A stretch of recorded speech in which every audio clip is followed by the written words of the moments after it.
Hello बच्चों, कैसे हैं आप सभी। मैं विपुल आप सभी का स्वागत करता हूं आज के इस सेशन के अंदर।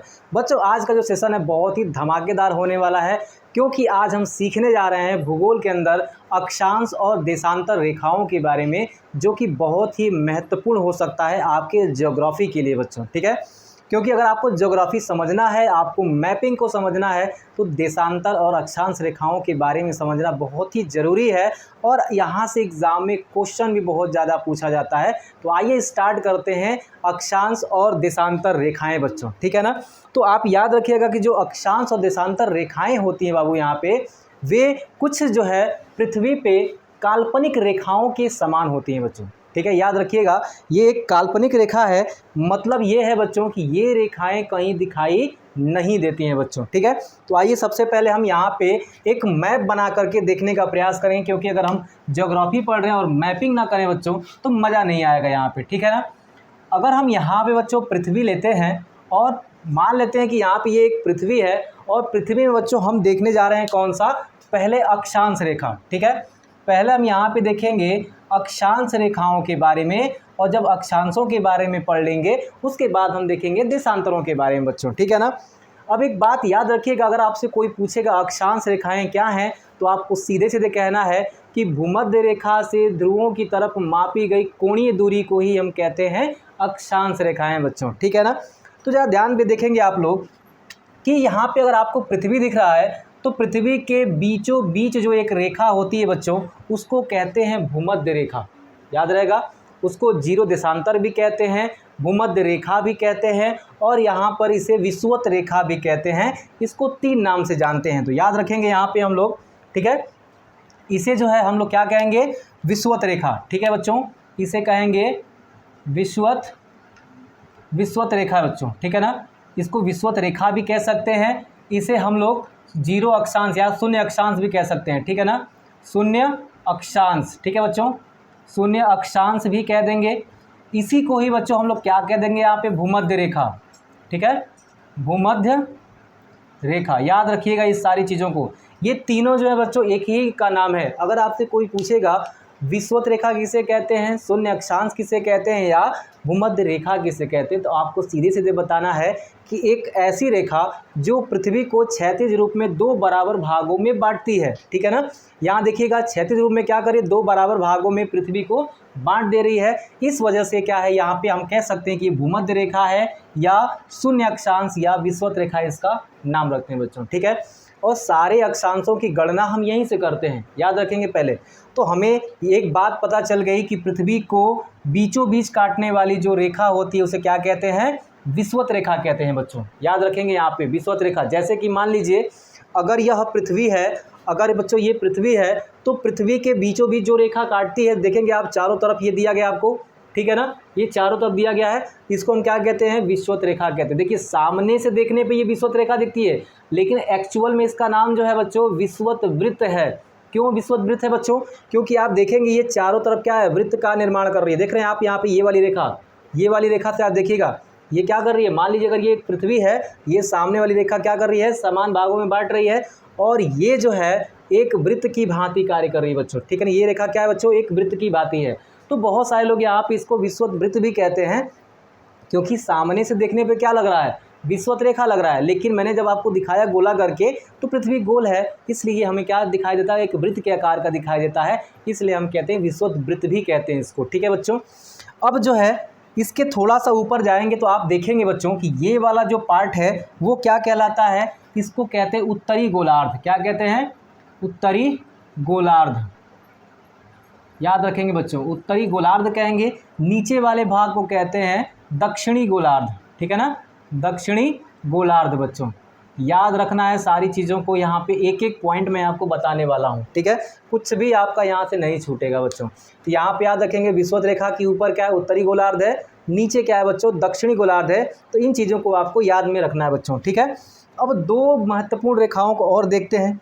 अगर हम बच्चों ऊपर की तरफ चले जरा, ठीक है ना, विषुवत रेखा के ऊपर अगर 23.5 डिग्री चलेंगे, ज़रा ध्यान दीजिएगा, 23.5 डिग्री। ठीक है बच्चों, अगर हम 23.5 डिग्री ऊपर जाते हैं और 23.5 डिग्री बच्चों क्या होगा, नीचे आएंगे दक्षिण गोलार्ध की तरफ। याद रखेंगे, मतलब आपको समझ में आएगा कि ये वाली जो रेखा है इसको हम कहते हैं शून्य अक्षांश, यानी कि 0 डिग्री अक्षांश कहते हैं।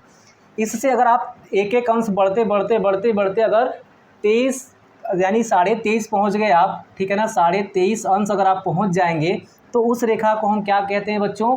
कर्क रेखा कहते हैं। याद रखिएगा, इस रेखा को क्या कहेंगे? कर्क रेखा। याद रखना है आपको। कोई पूछे कर्क रेखा किसे कहते हैं तो आपको सीधे सीधे कहना है कि भूमध्य रेखा या विषुवत रेखा से उत्तरी गोलार्ध में 23 अंश पे जो अक्षांश रेखा होती है उसे ही कर्क रेखा कहते हैं। ठीक है बच्चों, याद रखिएगा, यहाँ पे अक्षांश रेखा या अक्षांश वृत्त भी कहा जा सकता है क्योंकि पृथ्वी गोल है बच्चों, ठीक है ना। तो ये पूरा का पूरा गोलाई में आ रहा होगा, लेकिन सामने से देखने पे क्या समझ में आ रहा है कि यहाँ पे एक रेखा है, इसलिए बहुत सारे कह सकते हैं कि जो जियोग्राफर हैं वो इसको रेखा भी कह देते हैं, लेकिन एक्चुअल में ये क्या है? एक वृत्त है। तो याद रखेंगे कि भूमध्य रेखा से 23.5 डिग्री उत्तरी अक्षांश में क्या होगा बच्चों? उत्तरी गोलार्ध में आपका कर्क रेखा होगा। लेकिन वही दक्षिणी गोलार्ध में भूमध्य रेखा से नीचे दक्षिणी गोलार्ध में 23.5 अंश पे बच्चों, कितने पे? 23.5 अंश पे। याद रखेंगे 23.5 अंश पे क्या होगा? मकर रेखा होगा। ये क्या होगा बच्चों? मकर रेखा होगा, ठीक है ना। ये मकर रेखा होगी और ये कर्क रेखा होगी। याद रखेंगे बच्चों, ये क्या है? आपका कर्क रेखा, ये आपका मकर रेखा है 23.5 डिग्री नीचे की तरफ। अब यहाँ पे जो है, अब थोड़ा सा एक रेखा और देख लेते हैं बच्चों। अगर हम थोड़ा सा और ऊपर जाएं, यहाँ से आगे बढ़ते बढ़ते बच्चों, ठीक है ना, अगर यहाँ से आगे बढ़ते बढ़ते बच्चों अगर हम कहाँ पहुँच जाएँ? यहाँ 66.5 डिग्री पे। कहाँ तक पहुँच जाए बच्चों? 66.5 डिग्री, ठीक है ना। और नीचे भी आ जाएं कहाँ तक बच्चों? यहाँ पे 66.5 डिग्री। ज़रा ध्यान दीजिएगा बच्चों यहाँ पे, ठीक है ना, 66.5 डिग्री। तो आप देख पाएंगे कि अगर हम विषुवत वृत्त से या विषुवत रेखा से या शून्य अक्षांश से ऊपर की तरफ जाते हैं और ऊपर की तरफ जाते जाते हम उस जगह पे रुकेंगे जहाँ पे 66.5 अंश अक्षांश आ जाएगा, और वो वाला जो वृत्त बनेगा यानी वो वाली जो रेखा बनेगी उसे हम क्या कहेंगे? याद रखिएगा, ये उत्तरी गोलार्ध में है, इसलिए उत्तरी ध्रुव वृत्त कहते हैं इसको। याद रखेंगे इसका नाम बच्चों, ठीक है ना। क्या कहेंगे इसको? इस वाली रेखा को उत्तरी ध्रुव वृत्त कहते हैं, ठीक है बच्चों। इसको क्या कहेंगे? 66.5 अंश वाले को उत्तर की तरफ जो है उसको कहेंगे उत्तरी ध्रुव वृत्त। और वही अगर आप नीचे की तरफ आएंगे बच्चा तो इसको हम क्या कहते हैं? यहाँ पे इस वाली 66 अंश को, यानी कि दक्षिणी गोलार्ध में जो 66.5 अंश है बच्चों, उसको हम लोग कहते हैं दक्षिणी ध्रुव वृत्त। क्या कहेंगे बच्चों? दक्षिणी ध्रुव वृत्त कहेंगे, ठीक है। चलिए, दक्षिणी ध्रुव वृत्त कहते हैं बच्चों। अब आगे एक बात और आपको समझना है, क्योंकि जब आप ऊपर की तरफ जाएंगे, यहाँ देखिए ऊपर की तरफ बढ़ते बढ़ते जब आप पहुँचेंगे ना तो यहाँ पे केवल आपको एक बिंदु मिलेगा। क्या मिलेगा? केवल आपको एक बिंदु मिलेगा जो कि क्या कहलाता है? ये कहलाएगा उत्तरी ध्रुव। क्या कहलाएगा? उत्तरी ध्रुव कहलाएगा, ठीक है ना। और ये कहलाएगा बच्चों आपका दक्षिणी ध्रुव। क्या कहलाएगा? दक्षिणी ध्रुव कहलाएगा। इस बात पे भी देखिएगा आप यहाँ पे, और आप यहाँ पे समझिएगा कि यहाँ पे जो उत्तरी ध्रुव है उसको 90 डिग्री दिखाते हैं। क्या कहते हैं उसको? 90 डिग्री कहते हैं। दक्षिणी ध्रुव को भी बेटा यहाँ पे 90 डिग्री कहते हैं, यानी कि 90 अंश अक्षांश है वो। बात समझ में आई? अब यहाँ पे एक बात तो क्लियर हो चुकी है कि जब हमने अक्षांश रेखाओं को देखा तो शुरुआत कहाँ से किया? विषुवत रेखा से, जो कि 0 अंश पे है। अब आप याद रखेंगे कि एक एक अंश याद रखेंगे, 0 से 1 2 3 4 5 6 7 8 9 10 11 12 13 ऐसे करते करते कहाँ तक पहुँचा होगा? 23.5 अंश, यानी कि 23 और 24 के बीच वाली जो रेखा होगी उसको हम क्या कहेंगे? 23.5 अंश बच्चों, ठीक है ना। और ये 23.5 अंश जब हम अक्षांश ऊपर की तरफ गए तो उसको हमने नाम दे दिया कर्क रेखा, जो कि किस में है? उत्तरी गोलार्ध के अंदर है। और फिर हमने बात जब किया क्या? भूमध्य रेखा से नीचे, यानी कि विषुवत रेखा से जब मैंने 23 अंश 23.5 अंश नीचे ले गए हम लोग, तो जहाँ पे रेखा मिली हमें उसको नाम दे दिया मकर रेखा। यहाँ तक कंफर्म हो गया। फिर आगे जब 66.5 पे बढ़े तो उसका नाम क्या दे दिया? उत्तरी ध्रुव वृत्त, क्योंकि ये उत्तरी गोलार्ध में है। नीचे गए हम लोग 66.5 अंश, तो ये दक्षिणी गोलार्ध में था, इसलिए दक्षिणी ध्रुव वृत्त कहा हमने। बात समझ में आ गई? लेकिन एक बात बताइए, अब फिर आप ऐसे 66, 67, 68 ऐसे बढ़ते आगे चलेंगे बच्चों आप, तो पहुंच जाएंगे फाइनली 90 पर, ठीक है ना। और यहाँ पे फाइनली यहाँ 90 पे, तो 90 पे जाके केवल आपको एक बिंदु मिलेगा, न कि आपको वृत्त मिलेगा। जैसे कि मान लीजिए अगर ये आपका क्या है? पृथ्वी है, तो 90 पे आएंगे तो 90 पे क्या मिलेगा? केवल, क्योंकि आप देखेंगे पृथ्वी यहाँ पे चपटी है थोड़ी सी, ध्रुवों पे चपटी होने के कारण बच्चों क्या होगा केवल यहाँ पे एक बिंदु मिलेगा बच्चों। क्या मिलेगा? एक बिंदु। और नीचे भी 90 डिग्री पे एक बिंदु मिलेगा। बाकी यहाँ देखिए ये 0 अंश देशांतर, इसके बाद ऐसे घूमते घूमते घूमते घूमते घूमते घूमते यहाँ पे आके एक बिंदु मिल जाएगा आपको। ठीक है बच्चों। तो अब यहाँ पे आपको ध्यान देना है बच्चों कि अगर यहाँ से क्वेश्चन बहुत ही इंपॉर्टेंट पूछे जाते हैं। पहला क्वेश्चन क्या पूछेगा कि बताइए कि कुल यहाँ पे रेखाओं की संख्या कितनी है। कुल कह सकता है कुल अक्षांश कितने हैं। याद रखिएगा यहाँ पे क्वेश्चन बहुत ही डिस्ट्रीब्यूटेड टाइप का पूछता है। बच्चे यहाँ पे थोड़ा सा इधर उधर हो जाते हैं, उनको समझ नहीं आता कि क्वेश्चन किस प्रकार से पूछा है। तो एक बात समझिएगा, अगर आपसे पूछ ले कुल अक्षांश, ठीक है ना, कुल अक्षांश रेखाओं की संख्या, रेखाओं की संख्या पूछे बच्चों, अगर संख्या पूछ ले तो आप कहेंगे 181 है। शांत रहिएगा, मैं भी आपको बता रहा हूँ, ठीक है ना। कुल अक्षांश, रेखा हटाइए पहले, कुल अक्षांश की संख्या, ठीक है ना, कुल अक्षांशों की संख्या कितनी है? तो 181 है। अब आपके दिमाग में कैसे 181 है मैं बताता हूँ बेटा, ठीक है ना। 0 से लेकर के ऊपर 90 तक और 0 से नीचे 90 तक। अगर 0 को अगर आप छोड़ करके ऐड करेंगे ऊपर कितना होगा? 90। ऊपर तक क्या है? 90 वो अक्षांश है ना जी, 90 अक्षांश है कि नहीं? 1 2 3 4 5 6 7, मतलब ये सब क्या होंगे? समांतर होंगे एक दूसरे के, ठीक है ना। 1 2 3 4 5 करते करते आप 90 तक पहुंच जाएंगे। ऐड किसको नहीं किया है? आपने 0 को ऐड नहीं किया है, मतलब आप 1 से ऐड करते जा रहे हैं। 90 ठो आपने क्या किया? ऊपर तक ऐड किया है बच्चों। उसके बाद जब आप आएंगे कब? यहाँ बीच वाली, इसको भी ऐड करेंगे, क्योंकि 0 डिग्री भले है लेकिन ये भी तो एक अक्षांश रेखा है। तो जब इसको भी ऐड करेंगे तो ये भी क्या होगा? इस अक्षांश को भी ऐड करते हुए क्या होगा? जब यहाँ से इसको ऐड कर लेंगे 0 और फिर 1 से यहाँ स्टार्ट करेंगे, क्योंकि 1 से स्टार्ट होगी नीचे। 1 2 3 4 5 6 7 करते करते 90 तक जाएंगे और 0 वाला 90 इधर, ठीक है, 90 इधर, कितना हो गया? 180 और बीच वाली रेखा 181। मतलब अगर आपसे कहे कुल अक्षांशों की संख्या कितनी है तो आप सीधे सीधे कहिएगा कि कुल अक्षांशों की संख्या जो है वो 181 है। लेकिन अगर आपसे कहे कुल अक्षांश रेखाओं की संख्या या कुल अक्षांश वृत्तों की संख्या कितनी है, तब आपको 179 बताना है। कितना बताना है आपको? देखिए यहाँ पे क्वेश्चन कैसे पूछेगा, कुल अक्षांशों की संख्या कितनी है? 181, क्योंकि ये जो बिंदु है ना बच्चों, ये भी तो अक्षांश है। 90 अक्षांश है कि नहीं है, ठीक है ना। लेकिन अगर आपसे पूछ दे कुल अक्षांश रेखाओं, ठीक है ना, रेखाओं की संख्या, कुल अक्षांश रेखाओं की संख्या पूछेगा तो 179 देना है आपको। क्योंकि यहाँ पे आप देखेंगे 2 मैंने कम करके लिखा है। क्यों? क्योंकि ये रेखा थोड़ी है। 90 वाला जो दोनों आपको दिख रहा है वो रेखा थोड़ी है, वो तो बिंदु है बच्चों, ठीक है ना, वो तो बिंदु है। अक्षांश वृत्त कितने थे? 179 ही है बाबू। ये तो केवल एक बिंदु है और बिंदु कोई रेखा थोड़ी होती है, यानी कोई वृत्त थोड़ी होता है ना। यहाँ पे ये वृत्त थोड़ी हो पाएंगे, बाकी तो सब वृत्त बना रहे हैं, देख रहे हैं आप पृथ्वी को घूमते घूमते, और ये सब एक दूसरे के समांतर हैं, ठीक है। तो यहाँ पे आपको ये क्वेश्चन याद रखना है कि कुल अक्षांशों की संख्या अगर पूछेगा आपसे तो आपको बताना है 181 है। लेकिन कहेगा कुल अक्षांश रेखाओं या कुल अक्षांश वृत्तों की संख्या कितनी है तो 179 है बच्चों, ठीक है, याद रहेगा। चलिए आगे देखते हैं यहाँ पे। अब ये अक्षांश देखिए, प्रत्येक अक्षांश रेखाओं पे बच्चों, यानी कि जितने भी अक्षांश रेखाओं पे जाएंगे, प्रत्येक अक्षांश रेखाएं जो हैं एक एक अंश के अंतराल पे होती हैं। 90 ठो ऊपर, 90 ठो नीचे, और मैंने मुख्य अक्षांश रेखाएं आपके सामने रखी है बच्चों, ठीक है। अब आपके दिमाग में आप चलेगा क्या कि अक्षांश रेखाएं अलग अलग अक्षांश रेखाओं पे बच्चों, एक बात और भी याद रखेंगे कि अक्षांश रेखाओं, मैंने कहा था ना, अक्षांश रेखाओं के बीच जो दूरी होती है समान होती है, ठीक है बच्चों। समान क्यों होगी? मैंने आपको बताया कि एक एक अंश के अंतराल पे ये सारे के सारे अक्षांश रेखाएं हैं। तो आपको याद रखना है कि अक्षांश रेखाओं के बीच दूरी कितनी होती है, तो अक्षांशों के मध्य दूरी जो होगी बच्चा वो होगी 111 किलोमीटर, लगभग 111 किलोमीटर होती है। मतलब 0 अंश से, अगर आपको 0 अंश अक्षांश से 1 अंश अक्षांश पे जाना होगा तो आपको जो 111 किलोमीटर की दूरी तय करनी पड़ेगी, ठीक है ना। आपको 23 अंश से 24 अंश पे जाना होगा तो 111 किलोमीटर की दूरी तय करनी पड़ेगी। लेकिन बच्चों अगर आप ध्रुवों पे जाएंगे तो ये दूरी हल्की सी बढ़ जाती है। क्यों बढ़ जाती है? क्योंकि ध्रुवों पे जो है ना, पृथ्वी चपटी होने के कारण जो है, पृथ्वी जो है चपटी होने के कारण वहाँ पे बच्चा दूरी हल्की सी बढ़ जाती है, ठीक है ना। तो याद रखिएगा इस चीज़ को भी। अब आगे आते हैं बच्चों। अब देखेंगे कि यहाँ पे अक्षांश रेखाओं के मध्य की जो दूरी होती है उसको हम कटिबंध के नाम से जानते हैं।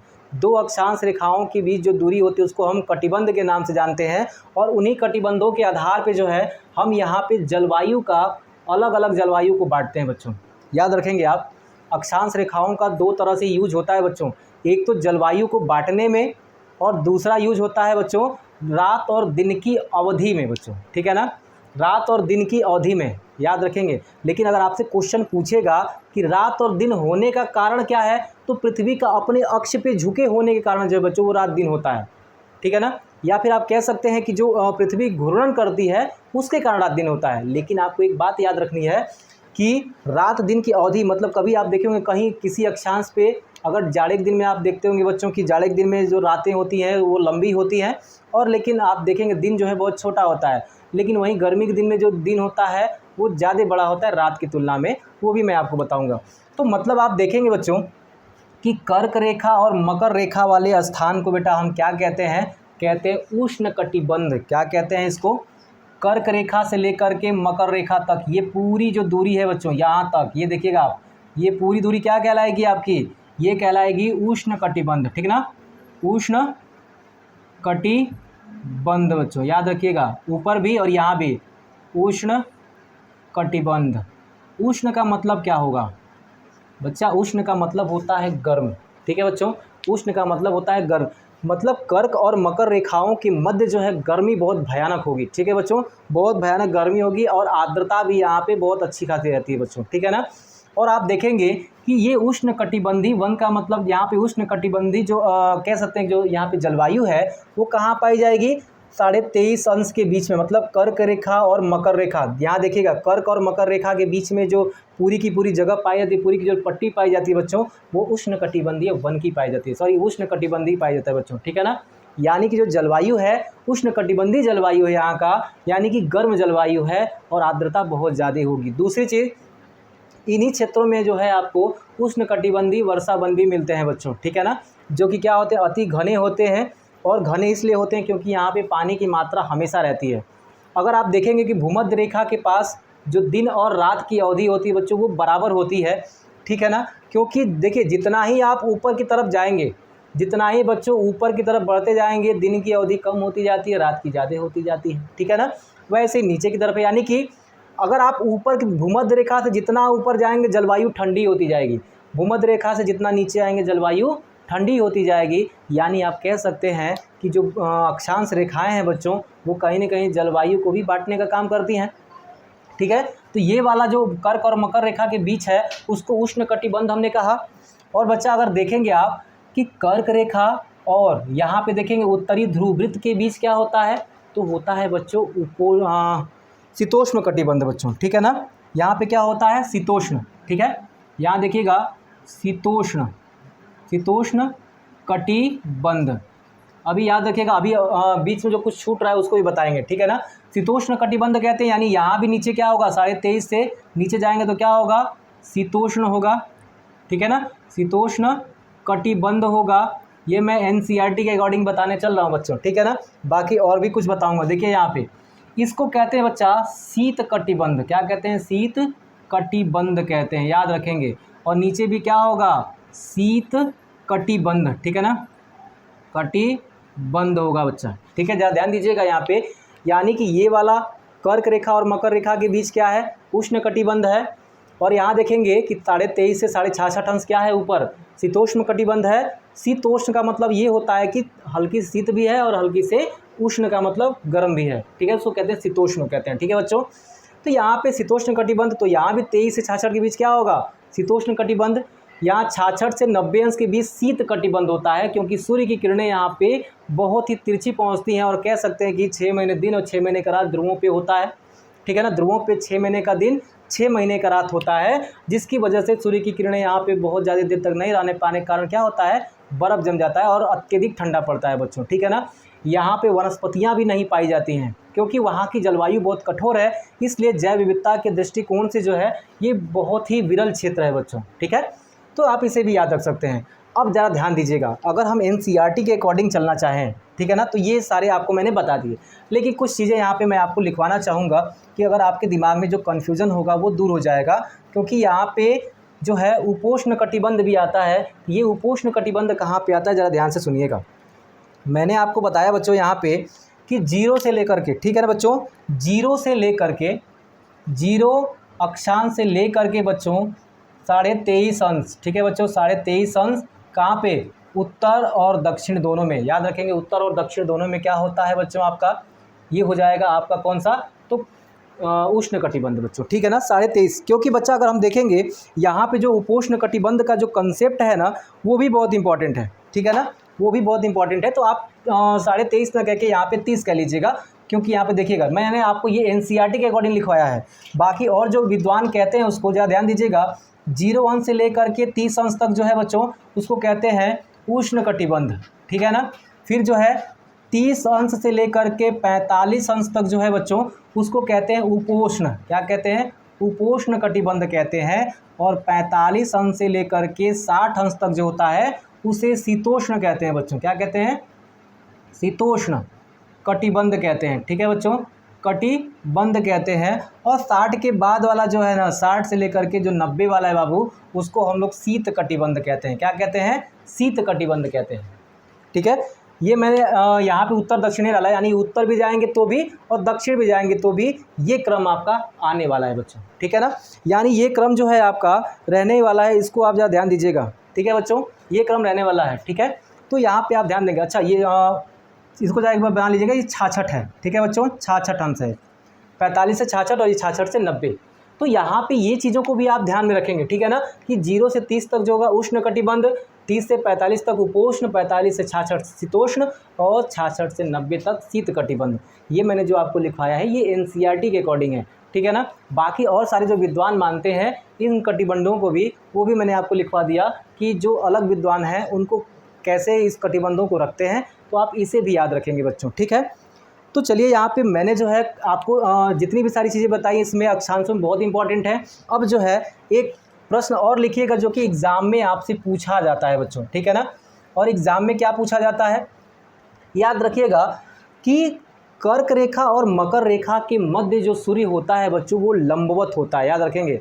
यानी कि कर्क और मकर रेखा के बीच में हर वो स्थान, याद छोड़िएगा यहाँ पे कि कर्क और मकर रेखा को अगर बच्चा हम लोग छोड़ दें तो इसके बीच जितने भी बिंदु होंगे, जितने भी अक्षांश होंगे बच्चों, उन सब पे सूर्य कम से कम साल में 2 बार जो है लंबवत किरणें उस स्थान पे पड़ती हैं, ठीक है ना।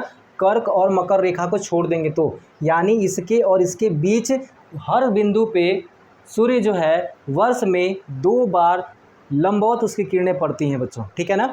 और जहाँ लंबवत किरणें पड़ेंगी गर्मी ज़्यादा होगी, इसलिए इसको क्या कहते हैं, उष्ण कटिबंध कहते हैं। और यहाँ पे जो है समुद्र वाला इलाका थोड़ा सा ज़्यादा होने के कारण आर्द्रता भी ज़्यादा रहती है, क्योंकि समुद्र का पानी जो है गर्मी की वजह से क्या होता है, वो ऊपर की तरफ जलवाष्प बन के उड़ता है और लगभग कह सकते हैं 1-2 बजे तक बादल बनता है। बादल बनने के बाद 2-3 बजे तक जो है बच्चों वर्षा हो जाती है। इस वजह से यहाँ की जलवायु उतनी कठिन नहीं हो पाती है बच्चों, ठीक है ना। अब ज़रा ध्यान से देखिएगा यहाँ पे, तो सूर्य के चलने की बात अगर करें बच्चों, अगर सूर्य चलना प्रारंभ करता है तो आप याद रखेंगे कि 21 जून के दिन जो है, ठीक है बच्चों, कब, तो 21 जून को जो सूर्य होता है बच्चों, सूर्य की किरणें, ठीक है ना, सूर्य की जो किरणें होती बाबू वो कहाँ पे आती हैं, कर्क रेखा पर, कर्क रेखा पर।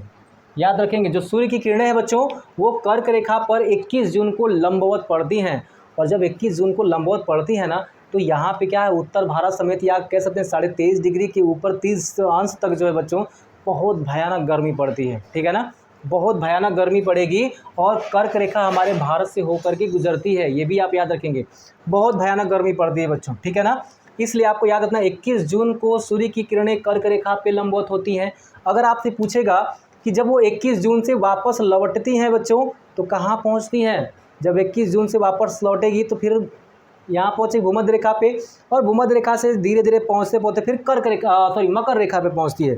तो आपको ये भी याद रखना है कि मकर रेखा पर, तो याद रखेंगे 22 दिसंबर को सूर्य की किरणें, ठीक है ना, सूर्य की किरणें बच्चों क्या होती है, मकर रेखा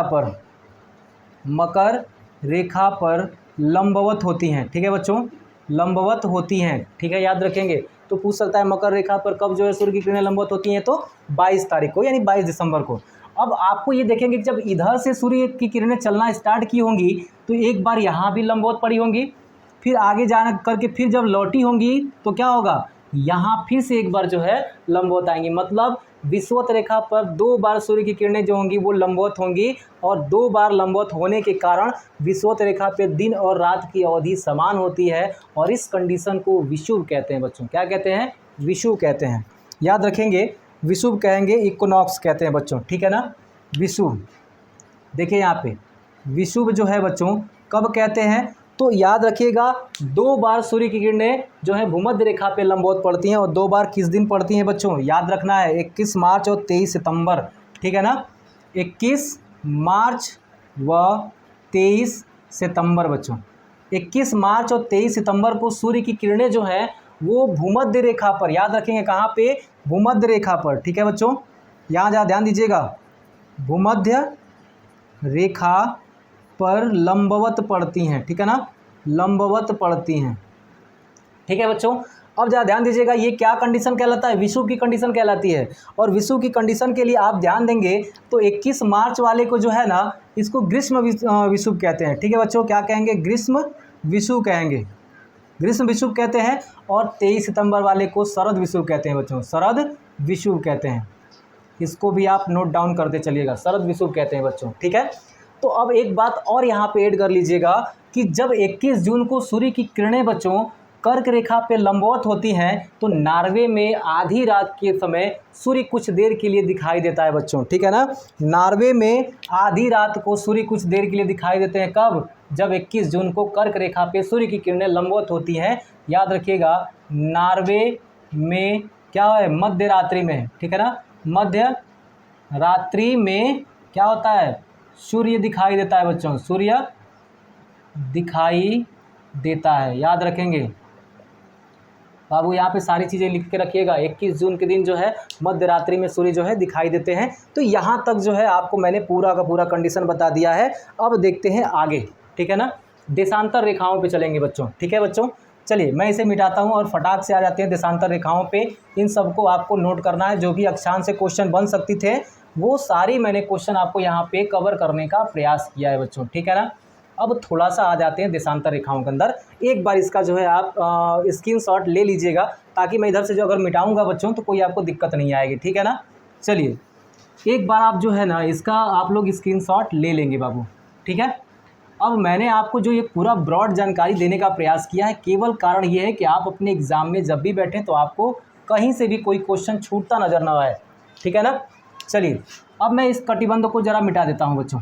ठीक है ना, इन सारी कटिबंधों को मिटा देता हूँ और मिटाने के बाद हम आ जाते हैं वापस से अपने फिगर पे। ठीक है ना, पूरा का पूरा मैं एक बार चित्र को ही मिटा देता हूँ। ठीक है बच्चों, चलिए अब थोड़ा सा देशांतर रेखाओं को एक बार मैं फिर से यहाँ पे बताने का प्रयास करता हूँ बच्चों। ठीक है, क्या होगा, देशांतर। ठीक है बच्चों, अब देखिए यहाँ पे अगर ये बच्चों ये क्या है, आपका पृथ्वी है, तो आप देख पा रहे होंगे कि पृथ्वी के मध्य में क्या था बच्चों, आपका पृथ्वी के मध्य में भूमध्य रेखा था, यानी 0 अक्षांश था बच्चों। लेकिन देशांतर रेखाएं क्या हैं, ठीक है बच्चों, तो आपको याद रखना है कि पृथ्वी के उत्तरी ध्रुव से दक्षिणी ध्रुव को मिलाने वाली रेखाओं को देशांतर रेखा कहते हैं।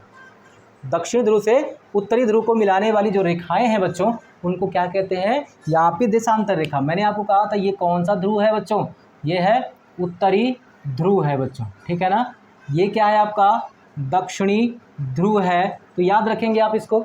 तो देशांतर रेखाएं क्या है बच्चों, तो जो देशांतर रेखाएं हैं बाबू यहाँ पे, वे हैं उत्तरी ध्रुव को दक्षिणी ध्रुव से मिलाने वाली रेखाएं। ठीक है ना, उत्तरी ध्रुव को दक्षिणी ध्रुव से मिलाने वाली रेखाएं हैं बच्चों। याद रखेंगे सारी चीज़ें। देखिए मैं आपको ऐसे बना बना करके दिखाता जा रहा हूँ, हो सकता है कि थोड़ा बहुत इधर उधर हो जाए। ठीक है ना, ये सारी की सारी क्या है, आपकी देशांतर रेखाएं हैं बच्चों। ठीक है ना, ये सारी की सारी क्या है, आपकी देशांतर रेखाएं हैं। ठीक है, अब याद रखिएगा, अब देशांतर रेखाएं का मतलब क्या होगा, अगर आप इसे एक समय के लिए मान लेते हैं बच्चों कि ये एक समय के लिए ये पृथ्वी है, और पृथ्वी पे क्या है, ये उत्तरी ध्रुव है और ये दक्षिणी ध्रुव है। ये उत्तरी ध्रुव को मिलाने वाली, उत्तरी ध्रुव से दक्षिणी ध्रुव को मिलाने वाली रेखाएं, देख पा रहे होंगे अगर आप, तो हल्का फुल्का जो दिख रहा होगा, मैं प्रयास करूँ आपको दिखाने का।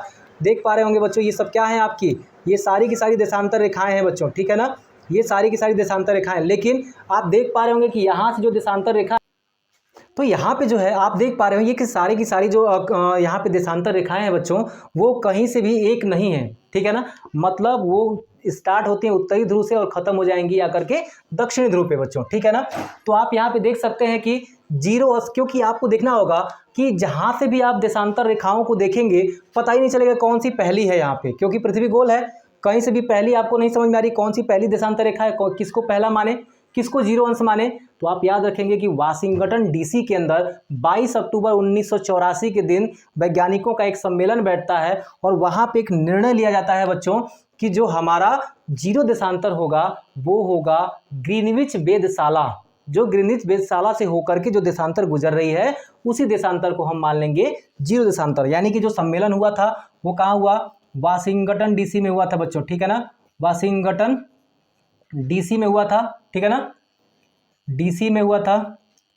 और याद रखेंगे कब हुआ था ये, 22 अक्टूबर 1884 को हुआ था बच्चों, ठीक है ना। और कहाँ से माना गया, ग्रीनविच से, ग्रीनविच, याद रखेंगे ग्रीनविच कहाँ पे बच्चों, ये इंग्लैंड में बच्चों। और यहीं पे क्या माना गया, ग्रीनविच को माना गया जीरो देशांतर बच्चों, क्या माना गया, ग्रीनविच को माना गया जीरो देशांतर। याद रखेंगे इसको, जीरो देशांतर जो है ग्रीनविच को माना जाता है, ठीक है बच्चों। अब जरा ध्यान से सुनिएंगे यहाँ पे आगे चलते हुए कि देशांतर रेखाएं जो है यहाँ पे जो आप देख पा रहे हो, ये जो बीच वाली रेखा है ये वाली, इसी को हमने क्या मान लिया है, जीरो देशांतर, ठीक है ना, जीरो अंश देशांतर। और देशांतर रेखाओं का यूज क्या होता है बच्चों, तो हर देशांतर रेखाओं पे जाएंगे तो समय बदल जाता है बच्चों, ठीक है ना, समय बदल जाता है। अगर आप देख पा रहे होंगे जो सामने आपकी जो देशांतर रेखा है, इससे इधर जाएंगे तो 180 और इधर जाएंगे तो 180, ठीक है ना। इस जीरो अंश के जस्ट अपोजिट जो देशांतर रेखा होगी बच्चों उसको कहेंगे 180 अंश। जैसे कि ध्यान दीजिएगा यहाँ पे, अगर आप इसको देख पा रहे होंगे, अगर मान लीजिए ये पृथ्वी है, अगर आप इसको जीरो अंश देशांतर मान रहे हैं बच्चों, जीरो अंश देशांतर, जस्ट इसके अपोजिट देखेंगे ना तो यहाँ पे देखिए ये 180 अंश है, ठीक है ना। तो अगर जीरो से आप स्टार्ट करके 180 तक इधर आएंगे और इधर आप स्टार्ट करके आएंगे तो 180, मतलब टोटल देशांतरों की संख्या कितनी हो जाएगी, तो 360। तो आपको अगर बताना होगा कि कुल देशांतर रेखाओं की संख्या कितनी है, ठीक है बच्चों, कुल देशांतर रेखाओं की संख्या, कुल देशांतर की संख्या, ठीक है बच्चों, कुल देशांतर की संख्या जो है बच्चों वो कितनी हो जाएगी आपकी, वो हो जाएगी 360, क्योंकि जीरो से लेके 180 तक जाएंगे आप, ठीक है ना। तो और 180 वाले को तो आपने पकड़ लिया, जीरो से लेके 180 तक, तो कितना हो गया आपका, ये टोटल हो गया 181। फिर आप यहाँ से एक से स्टार्ट करके जाएंगे तो 180 को तो पकड़ेंगे नहीं, क्योंकि 180 तो इसमें आप ऐड कर चुके हैं, तो 79 तो जाएंगे बच्चों, 179 जाएंगे, तो 179 और 181 360 तो हो गया ना। तो 360 जो होंगी आपकी देशांतर रेखाएं हो जाएंगी। याद रखेंगे एक चीज़ को, अब यहाँ पे देखना है कि 360 देशांतर है, ठीक है ना, मतलब पृथ्वी जो है 24 घंटे में 360 देशांतर घूम जाती है, क्योंकि पृथ्वी क्या करती है 24 घंटे में अपना घूर्णन करती है। तो मतलब क्या, एक चक्कर 24 घंटे में लगाती है, मतलब 24 घंटे में अगर पृथ्वी एक चक्कर लगा रही है मतलब 360 अंश घूम जा रही है, 360 देशांतर घूम जा रही है। अगर 360 देशांतर जो है बच्चों को घूम जा रही है तो एक घंटा में कितना घूमेगी, तो एक घंटे में जो घूमेगी 24 से कटाएंगे तो 15 बार में कट जाएगा, मतलब एक घंटे में 15 अंश देशांतर जो है पृथ्वी घूम जाती है, ठीक है ना। इस आधार पे कहा गया कि पूरे विश्व को जो है 24 समय जोन में बांटा गया है, ठीक है ना, 24 समय जोन में, मतलब एक घंटा में कितना होता है, 15 अंश होता है। मतलब एक जो समय जोन होगा, अगर जो कहेंगे कि एक समय जोन कितने के बराबर होगा, तो 15 अंश के बराबर होगा और समय में एक घंटे के बराबर होगा, ठीक है ना बच्चों। तो आप याद रखेंगे पूरे विश्व को याद रखें कितने समय जोन में, तो 24 समय जोन में बांटा गया है, विश्व को 24 समय जोन के अंदर बांटा गया है बच्चों। और यहाँ पे आप देखेंगे ना कि जैसे जैसे ये सारी की सारी रेखाएं अगर ध्रुवों की ओर पहुँच रही है ना तो पास पास आ जा रही हैं, और जैसे जैसे वो क्या हो रही है भूमध्य रेखा के पास आ रही हैं तो दूर दूर हो जा रही हैं। तो भूमध्य रेखा के पास इनकी जो दूरी होती है वो मैक्सिमम होती है बच्चों, ये भी याद रखें, ठीक ना। यहाँ पे भूमध्य रेखा के पास दूरी ज़्यादा होती है, कितनी होती है, 111.34 किलोमीटर बच्चों, ठीक है ना, 111.34 किलोमीटर मैक्सिमम कहाँ पे होती है, भूमध्य रेखा के पास होती है। तो बच्चों एक बात बताइए कि अगर आपसे कोई पूछेगा कि दो देशांतर रेखाओं के मध्य दूरी को क्या कहते हैं, तो लिखिएगा गोरे कहते हैं। दो देशांतर रेखाओं के मध्य जो दूरी है इस दूरी को क्या कहेंगे, गोरे कहेंगे। ठीक है बच्चों, दो देशांतर रेखाओं के मध्य दूरी क्या कहलाएगी, गोरे कहलाएगी। अब यहाँ पे समझने वाली बात है कि 180 देशांतर को अंतरराष्ट्रीय तिथि रेखा कहते हैं। ठीक है ना, मतलब जो ग्रीनविच जो 0 अंश वाली है, इसके पीछे जो सबसे पीछे क्या रखा गया, आपका 180 अंश देशांतर है बच्चों, उसको क्या कहते हैं, अंतरराष्ट्रीय, अंतरराष्ट्रीय। ठीक है बच्चों, अंतरराष्ट्रीय क्या होगा, तिथि रेखा। ठीक है बच्चों, तिथि रेखा याद रखेंगे, 180 देशांतर को कहते हैं। 180 देशांतर क्या कहते हैं बच्चों, अंतरराष्ट्रीय तिथि रेखा कहते हैं। ठीक है ना, तो यहाँ पे आप देख पा रहे होंगे कि जो 180 देशांतर है उसको हमने क्या नाम दिया, उसको नाम दिया अंतरराष्ट्रीय तिथि रेखा। और सुनिए यहाँ पे मजे की बात क्या है, अगर आप 0 अंश अक्षांश के आगे जाएंगे ना तो किसका क्या कहते हैं, देखिए यहाँ पे जो 0 यहाँ पे देशांतर है बच्चों ना, 0 देशांतर के आगे जाएंगे तो क्या कहते हैं, इधर जाने पे इसको पूर्वी देशांतर कहते हैं। 0 जाएंगे 180 अंश पूर्वी देशांतर, अगर 0 अंश के पीछे आएंगे तो इसको क्या कहते हैं, पश्चिमी देशांतर कहते हैं बच्चों। ठीक है ना, अगर आप ग्रीनविच के जो 0 देशांतर है उसके अगर पीछे आएंगे तो उसको कहेंगे पश्चिमी देशांतर, आगे के जो देशांतर हैं उनको कहते हैं पूर्वी देशांतर। ठीक है ना, और आगे जिन देशांतरों पे अगर कोई भी देश स्थित है बच्चों, तो आपको एक बात समझ में आना चाहिए कि वो पीछे वाले से आगे होगा। मतलब अगर यहाँ पर बच्चों, अगर यहाँ पे दोपहर होगा यानी कि मध्य दोपहर होगा, तो यहाँ आप देखेंगे अभी यहाँ पे सुबह होगा बच्चों। ठीक है ना, मतलब यहाँ समय पहले हो चुका होगा और यहाँ समय बाद में आएगा। ठीक है, और आपको याद रखना है कि भारत जो है बच्चों ग्रीनविच से 5.5 घंटा आगे है। भारत का जो मानक समय है बच्चों ग्रीनविच से कितना आगे है, 5.5 घंटा आगे। कैसे 5.5 घंटा आगे कैसे निकालेंगे, क्योंकि भारत में जो मानक समय है बच्चों उसको क्या कहते हैं, भारत का मानक समय कितना है बेटा यहाँ पे, तो वो है 82.5 डिग्री। 82.5 डिग्री है ना मानक समय। तो 82.5 डिग्री को अगर आप बांटेंगे, अगर 15-15 के जोन, क्योंकि आप देखेंगे कि 15 अंश अगर क्या है 82.5 डिग्री हम आगे हैं उनसे, अगर 82.5 डिग्री आगे हैं तो बच्चा एक बात बताइए, 15 डिग्री पे 1 घंटा, 15 डिग्री पे 1 घंटा, 15 × 5 = 75 हो जाएगा ना बच्चों, तो यानी कि 5, क्योंकि 75 यहाँ देखिएगा 75 अंश और ये कितना बच गया, 7.5 अंश। ठीक है बच्चों, 7.5 अंश याद देखिएगा, 7.5 अंश मतलब कि 75 अंश यानी कि 15 × 5 = 75, 5 घंटा लगा, और 15 का आधा 7.5, मतलब 15 चलता तो 1 घंटा, आधा ही चला है मतलब कि 30 मिनट, मतलब क्या हो गया 5 घंटा 30 मिनट जो है बच्चों वो क्या है, वो हम जो है ग्रीनविच से आगे हैं। याद रखेंगे 5 घंटा 30 मिनट ग्रीनविच से आगे हैं। और याद रखेंगे यहाँ पे कि जो मानक समय जोन है पूरे विश्व में 24 हैं, और एक समय जोन जो है वो 15 अंश के बराबर होता है। तो भारत में तो 2 समय जोन होने चाहिए थे, क्योंकि भारत जो है लगभग 68 जो है, आप देखेंगे भारत का क्या है 68 पूर्वी देशांतर से लेके 97 पूर्वी देशांतर तक उसका विस्तार है लगभग। ठीक है ना, तो लगभग पूरा भारत का जो देशांतरी विस्तार है वो कितना है, वो 30 अंश के पास है बच्चों। इसलिए 30 अंश के पास तो यहाँ पे 2 समय जोन होने चाहिए थे, 2 मानक समय होने चाहिए थे बच्चों, लेकिन भारत में एक ही मानक समय है और वो है आपका 82.5 डिग्री। ठीक है बच्चों, तो आशा करते हैं कि आपको जो है ये सारी चीज़ें एक अच्छे से समझ में आई होंगी, और जो भी चीज़ें हैं मैंने प्रयास किया कि अच्छे से सारी चीज़ें मैं आपको बताने का प्रयास करूं। अगर आपको वीडियो अच्छा लगा है तो कमेंट जरूर करिएगा, लाइक करिएगा, दोस्तों में शेयर करिएगा। आज के लिए इतना ही, जय हिंद।